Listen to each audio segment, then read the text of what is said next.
Kalian pasti pernah dengar istilah radioaktif atau radiasi, kan? Nah, kalau ngomongin soal itu, kita nggak bisa lepas dari sosok luar biasa ini, Marie Curie. Marie Curie bukan hanya ilmuwan biasa. Dia adalah orang pertama dalam sejarah yang memenangkan dua hadiah Nobel di bidang yang berbeda, fisika dan kimia. Bahkan sampai sekarang, belum ada lagi ilmuwan perempuan yang bisa menyamai prestasi ini. Tapi tahukah kalian bahwa perjalanan hidupnya penuh tantangan, mulai dari pendidikan yang dilarang, diskriminasi gender, hingga perjuangannya di medan perang? Di video ini kita akan mengupas tuntas kisah Marie Curie. Dari kecil hingga menjadi ilmuwan besar, lengkap dengan fakta-fakta menarik yang mungkin belum kalian tahu. Marie Curie lahir pada 7 November 1867 di Warsawa, Polandia, dengan nama lengkap Maria Salomea Skłodowska. Keluarganya adalah keluarga pendidik, ayahnya seorang guru fisika dan ibunya kepala sekolah. Namun pada saat itu Polandia sedang berada di bawah kekuasaan Rusia dan pemerintah Rusia melarang perempuan untuk mendapatkan pendidikan tinggi. Tapi Marie tidak menyerah. Ia mengikuti kelas rahasia yang disebut Universitas Terbang, di mana para guru mengajar secara sembunyi-sembunyi di rumah-rumah agar tidak tertangkap oleh polisi Rusia. Marie adalah siswa yang luar biasa cerdas. Pada usia 15 tahun, ia lulus sekolah menengah dengan nilai terbaik. Tapi meskipun ia ingin melanjutkan ke universitas, itu tidak mungkin di Polandia. Akhirnya ia bekerja sebagai guru privat sambil menabung agar bisa kuliah di luar negeri. Setelah bertahun-tahun menabung, akhirnya Marie bisa pergi ke Paris dan masuk Universitas Sorbonne pada tahun 1891. Tapi jangan bayangkan dia hidup nyaman di sana. Ia hidup miskin, sering makan hanya roti dan teh karena uangnya terbatas. Di Sorbonne ia belajar fisika dan matematika dengan tekun hingga akhirnya lulus dengan nilai terbaik. Tak lama setelah itu ia bertemu dengan Pierre Curie, seorang ilmuwan yang punya minat serupa dengannya. Mereka menikah pada tahun 1895 dan mulai bekerja bersama dalam penelitian tentang zat-zat radioaktif. Di tahun 1898, Marie dan Pierre Curie menemukan sesuatu yang luar biasa, polonium dan radium. Polonium dinamai berdasarkan tanah kelahiran Marie, yaitu Polandia, sedangkan radium adalah unsur yang bisa menyala dalam gelap dan punya energi yang sangat kuat. Temuan ini menjadi salah satu yang paling berpengaruh dalam dunia sains.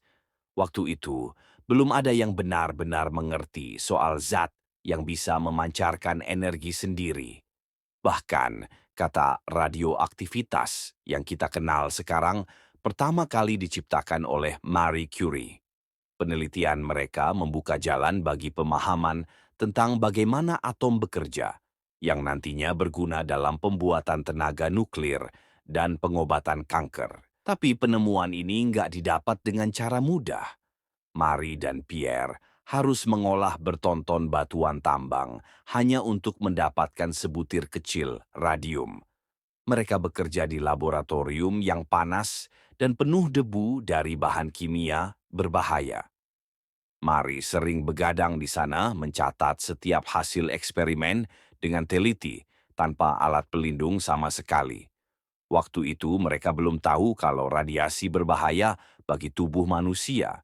Yang mereka lihat hanyalah cahaya hijau kebiruan yang bersinar dalam gelap, seolah mereka baru saja menemukan keajaiban. Tanpa sadar, tubuh mereka perlahan menyerap radiasi berbahaya yang nantinya akan berdampak besar pada kesehatan Marie. Tahun 1903, Marie Curie, Pierre Curie, dan Henry Becquerel memenangkan hadiah Nobel Fisika karena penelitian mereka tentang radioaktivitas.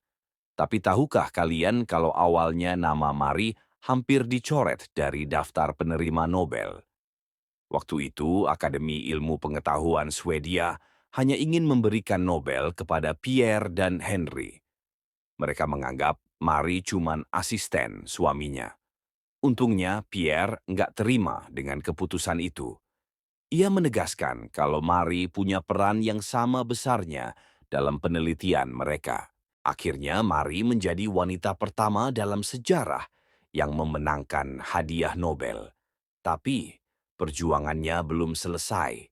Banyak ilmuwan pria yang meremehkannya hanya karena dia perempuan. Bahkan, beberapa orang berpikir bahwa seorang wanita nggak seharusnya berada di dunia sains. Tahun 1906, tragedi menghantam hidup Marie. Pierre Curie meninggal karena tertabrak kereta kuda di jalanan Paris. Marie sangat terpukul, tapi ia tidak membiarkan kesedihan menghentikannya. Ia melanjutkan penelitian mereka sendirian. Bahkan, Marie mencetak sejarah baru. Ia menjadi profesor wanita pertama di Universitas Sorbonne. Sebuah pencapaian luar biasa, mengingat waktu itu kampus masih didominasi laki-laki. 5 tahun kemudian, di tahun 1911, Marie kembali memenangkan hadiah Nobel, kali ini di bidang kimia, atas penelitiannya tentang radium dan polonium. Ia menjadi satu-satunya orang dalam sejarah yang memenangkan Nobel di dua bidang sains yang berbeda. Tapi kepopuleran ini membawa masalah baru. Banyak media mulai mencampuri kehidupan pribadinya. Mereka menulis artikel yang menyerangnya, bahkan mengungkit hal-hal yang nggak ada hubungannya dengan sains. Saat Perang Dunia I pecah, Marie Curie nggak tinggal diam.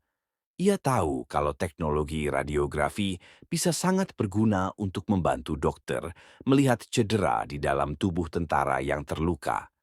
Jadi, ia mengembangkan mobil radiografi portabel yang diberi nama Little Curies. Dengan alat ini, dokter bisa memeriksa luka tentara langsung di medan perang, tanpa harus membawa mereka jauh-jauh ke rumah sakit. Yang lebih luar biasa, Marie sendiri yang mengemudikan mobil itu ke garis depan perang. Dia rela menghadapi bahaya demi menyelamatkan nyawa orang lain. Berkat inovasinya, ribuan tentara bisa mendapatkan perawatan yang lebih cepat dan akurat. Tahun 1934, setelah bertahun-tahun terpapar radiasi tanpa perlindungan, kesehatan Marie semakin memburuk. Ia akhirnya meninggal pada 4 Juli 1934 akibat anemia aplastik, penyakit yang disebabkan oleh radiasi tinggi. Tapi warisannya tetap hidup. Anak perempuannya, Irene Joliot-Curie, mengikuti jejaknya dan bahkan memenangkan hadiah Nobel Kimia. Nama Marie Curie diabadikan dalam berbagai institusi ilmiah dan bahkan unsur curium, Cm, dalam tabel periodik dinamai untuk menghormatinya. Marie Curie bukan hanya ilmuwan jenius, dia adalah simbol ketekunan, keberanian, dan perjuangan melawan batasan yang dibuat oleh masyarakat. Sejak awal, ia harus berjuang lebih keras hanya karena ia perempuan. Namanya hampir dihapus dari hadiah Nobel. Ia diremehkan oleh ilmuwan pria, bahkan setelah menemukan sesuatu yang mengubah dunia. Tapi apa yang ia lakukan? Dia tetap maju. Saat kehilangan suaminya, ia tidak larut dalam kesedihan. Ia bangkit dan melanjutkan penelitian mereka sendirian. Saat perang melanda, ia tidak hanya duduk di laboratorium. Ia turun langsung ke medan perang, menyelamatkan nyawa dengan ilmu yang dimilikinya. Sayangnya, cahaya yang ia temukan justru menjadi penyebab kematiannya. Radiasi yang ia pelajari sepanjang hidupnya perlahan-lahan menghabisi kesehatannya. Tapi, bahkan setelah ia tiada, ilmunya tetap hidup. Dari pengobatan kanker hingga sumber energi nuklir, dunia terus memanfaatkan penemuannya. Jadi, kalau kalian pernah merasa dunia ini tidak adil, merasa gagal, atau berpikir mimpi kalian terlalu besar, ingat Marie Curie. Seorang wanita yang melawan semua rintangan tidak pernah menyerah, dan meninggalkan jejak yang tak akan pernah pudar dalam sejarah manusia.